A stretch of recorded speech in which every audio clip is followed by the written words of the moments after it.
Hi, and welcome back to Helen Phelan Studio. I'm Helen, and today I actually have a gentle core workout for you. I know I tend to do the more intense type of classes, but we're pulling it back a little bit with this class that's an excerpt from my Flow with Your Flow collection over on the membership platform. And it's just enough core activation to help relieve some of those uncomfortable symptoms of PMSing, but not so intense that it just makes you feel worse, right? No one needs that.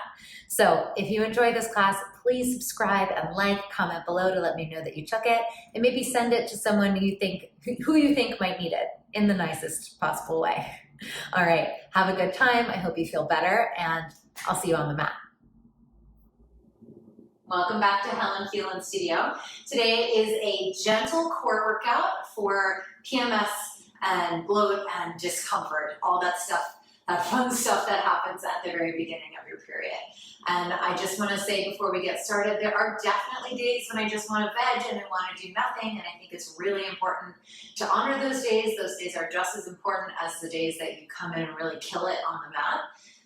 But I also find that when I do a gentle amount of movement, not the craziest, highest intensity thing you've ever done, which you'll learn more about in my Meet Your Menstrual Cycle workshop, and also the exercising for your menstrual cycle workshop in just a few days.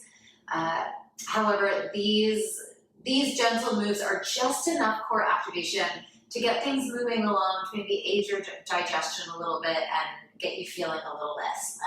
All right, so that's the goal. Lay all the way down on your back. You don't need any equipment, it's just you. And find your neutral pelvis. So you can take your hands to your low belly, maybe shut your eyes. As you exhale, tuck your tailbone under, feel the abs contract underneath your hands.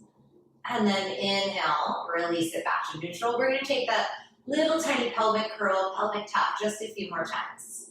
Trying not to squeeze your butt as you do these. So if it's helpful, you can even bring your hands to your glutes. And as you curl under, make sure that that's initiating from your pelvic floor and your low abs. One last time.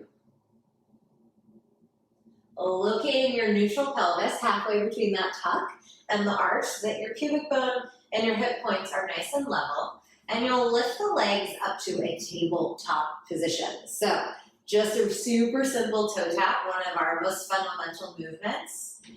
Alternating which leg is tapping towards the floor. Now I'm choosing to go with my heels today because I feel like that gets a little deeper in my abs, but you can also go for a reach with the toes, which is actually what I usually do. And remember that you don't have to complete a huge range of motion. So the toes or the heels don't actually have to touch the floor for this to be working your transverse abdominals or your TAs, your TVA, whatever you like to call it. That belt-like supportive muscle around the low waistline. Keep these knees locked at a 90-degree bend so we're not dropping the leg as I tap the toes down on the ground. Make sure you're breathing. But instead, you're just moving the shape down and up. And I like to play with when I'm flexing my feet, when I'm pointing my feet.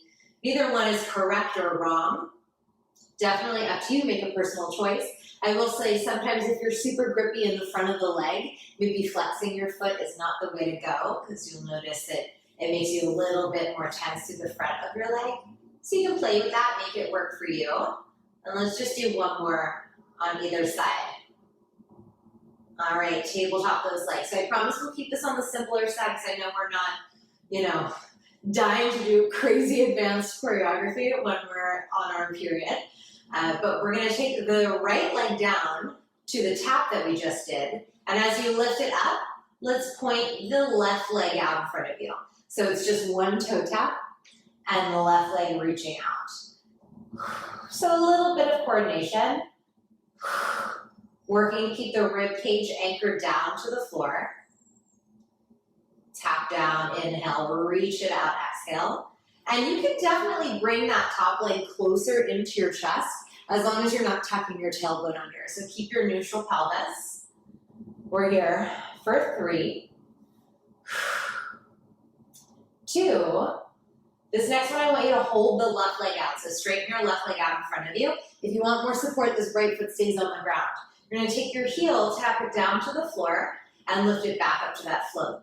Now, it's very easy to get right into the hip flexors here because they're definitely gonna be working, but I wanna take hands to the left side of the waistline, and I want you to feel your core initiating that movement. And if you want more of that challenge, if you're up for it, that right leg is floating in the air, but I wanna keep this leg really, really still. We're here for 3. Woo. 2. And 1. Let's hug it all the way in. Nice big circle. Loosening up, buttering up the hips. And we're gonna do it all again on the second side. So left leg is gonna start with my bent knee. Tap it down once. Now reach the right leg all the way out. Tap left leg down. Right leg all the way out. Getting all sorts of cracks in my hips, in my knees, waking up. Now each time that right leg is extending, someone's gently pulling it away from you so there's a little bit more ease in the hip flexors. Take your time with it. I know it's really tempting to rush through the movement, especially when we're tired. Sometimes we just want to get it over with. But instead use that maybe more sluggish feeling as another reason to slow it down and feel every part of the movement. Let's go for 2. You might find something new here that you might not be keyed into at other times during your cycle.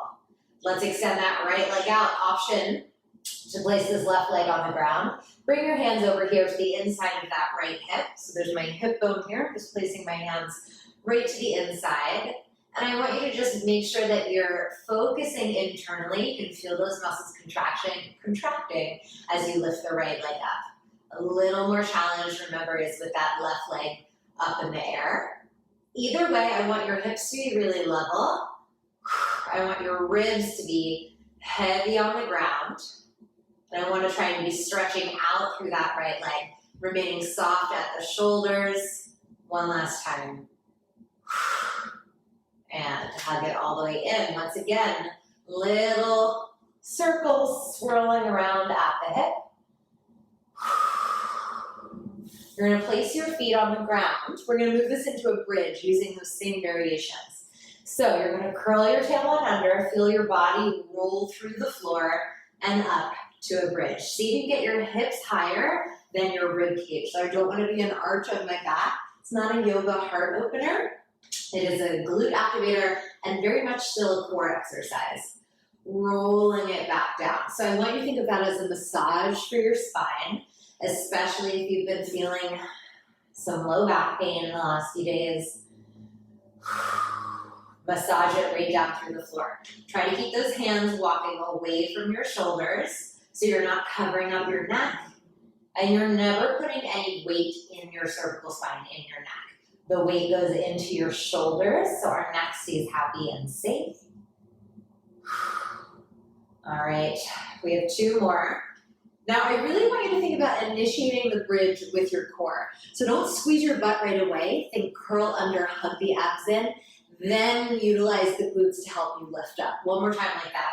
Trying to make sense of that different approach, wrap through the core. So I continuously try to wrap and hug my hip bones to the center, my ribs to the center, everything hugged and supported, but not braced. And you're going to take that to a little marching band walk, very similar to those toe taps we did on the floor. So yes, single-sided bridge is a challenge for the lower body, I won't lie to you. I'm not going to pretend like it's not. However, the obliques definitely working to keep the hips level. And you, again, can bring your hands to that low belly area. Just checking in. Maybe you feel grumbling, gargling, stomach noises, but also feeling how those muscles are working below your hands. And taking it at whatever pace feels sustainable for you. So it's not a race, not a cardio class. We're taking our time, making sure that we can breathe and stay connected to all those sensations all at the same time. Now we start to add on a little bit, make it a little more fun. The next time the right leg is up, it stays up. Keep the C curve of your pelvis or reach that right leg out straight in front of you. Drag it back in. Reach the right leg out, drag it back in. If this irritates your back at all, I want you to repeat the marches or go back up to that body roll up and down. Remember, this is not really the day to push all out. I want you to check in, pay attention to what's showing up in your body. Make sure those hips are nice and level. We're here for 3. Again, initiating from your core here, hips high. And last 1, right foot down. Whew. Left leg floats up, same idea. Big stretch out, folding it back in. Big stretch out, folding it back in. Try to trust where your body is in space rather than craning your head up to look at it. You want to try and keep those hips nice and level.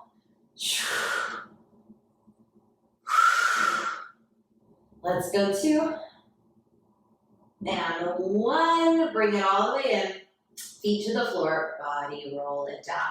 Gentle twist, sweep side to side, like windshield wipers. And we're gonna come back up with some core work. This time the hands will come behind the head. So we're gonna take this, pants falling down. We're gonna take this into a little curling and twisting action. We love a twist on our period.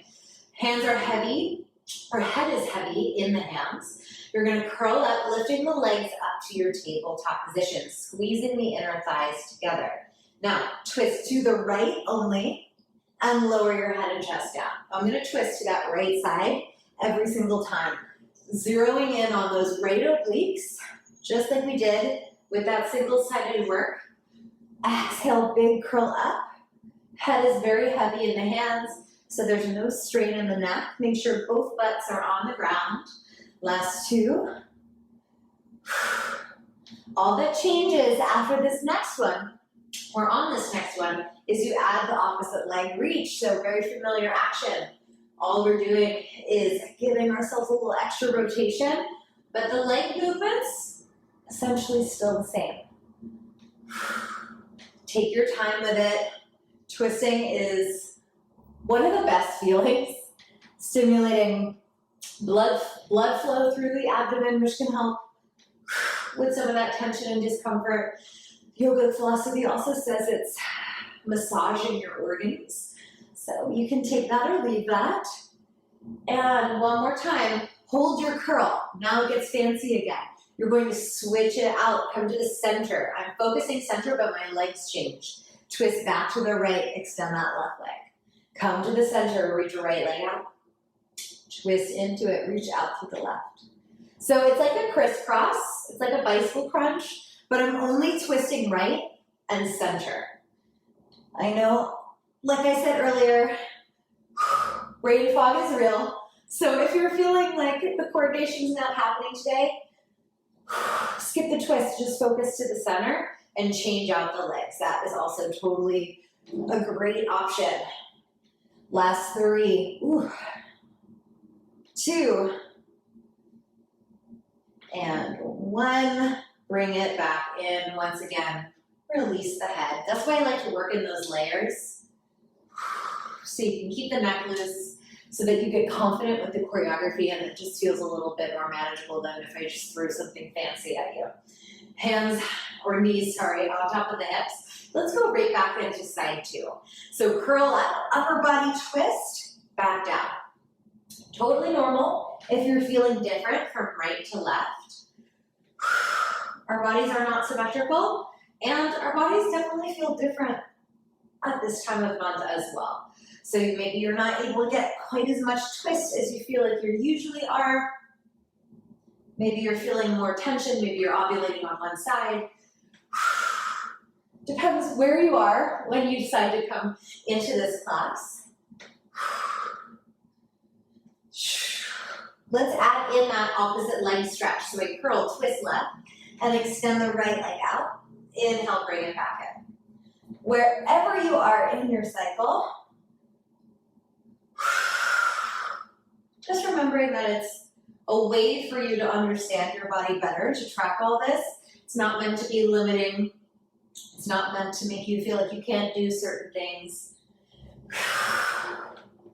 Try to get right armpit to left thigh on each twist. This last one's gonna be this last one. Now you stay in your curl, but you untwist as you switch the legs. You twist right back into it. Untwist as you switch the legs, right back into it. Take any breaks that you might need. Make sure that you're breathing. We're here for 3, 2, and 1. Bringing it back to the center. Relaxing it down. Okay, one more set of bridges that are also going to utilize some of that fun twisting, and then you're out of here. So hands down at the sides, walk your fingertips towards your heels, curl your toe and under, find that initiation from your abdominals, gentle tuck under, lift it back up, and roll it back down. So what's nice about a shoulder bridge right after an ab sequence is that we get this lovely hip stretch. Another yogic philosophy and somatic theory philosophy is that we hold a lot of emotions here on our hips. So if you're feeling emotional right now, maybe try to linger a little bit more in each of those hip lifts. Feel the opening, expansion around the pelvis, freeing up any blockages there. If that's helpful for you to visualize, I think it's a nice way to stay present in the movement. But again, if it doesn't resonate with you, leave it. And then roll it up. Let's find that bridge once again. Massaging through the spine. We're up at the top and we stay. Now this time, instead of a march, I'm gonna go for a big kick up. And a big kick up. Your leg does not have to get totally straight. In fact, you can even repeat those marches that we did the first time if that feels better. Totally up to you. Your class, your body, your call. Wrap the rib cage together. I do like how this is a nice gentle stretch through the hamstrings on each of these. Trying to keep that standing leg still, reminding myself.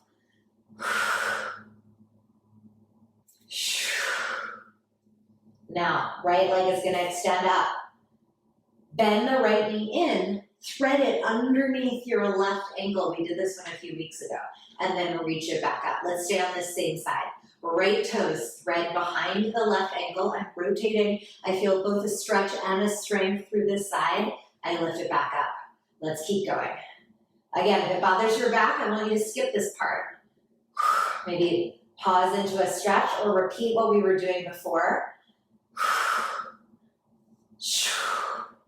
Last 2. And last 1. Place that right foot on the ground. Curl your tailbone under a little bit more. Extend the left leg up. Thread it under. Little gentle twist. Exhale, level up the hips as you reach back up. Gentle twist.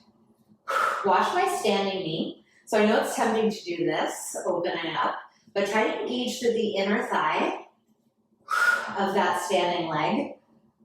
So we're getting that shift, twist, rotation of the pelvis, but we're still having stability on our supporting side. 3. Maybe you get a little deeper in that twist. Maybe you get a little more tucked in that C curve of the pelvis. Last time. And fold it all the way down. Roll it down the spine. And then another stretch that I do nearly every class I teach, you're probably familiar with it by now, is that supine twist. Just hugging the right knee all the way into the chest. This feels good, you can stay here. Or take it into a little rotation, just making sure that right shoulder is on the ground. Rotating so that my facing is towards the right. Heavy through the shoulders. Taking a few deep breaths here. Feeling that lengthening, that releasing through the whole side body. Releasing your breath, try not to hold it. Release your pelvic floor. And then gently bring it back to the center. And we'll take it to the second side. Left knee hugging in. Maybe swirl it around a little bit. And then take it into your twist so that you're facing towards the left. Totally okay. If your twist is feeling restricted, very normal, very common to get a lot of back tension buildup.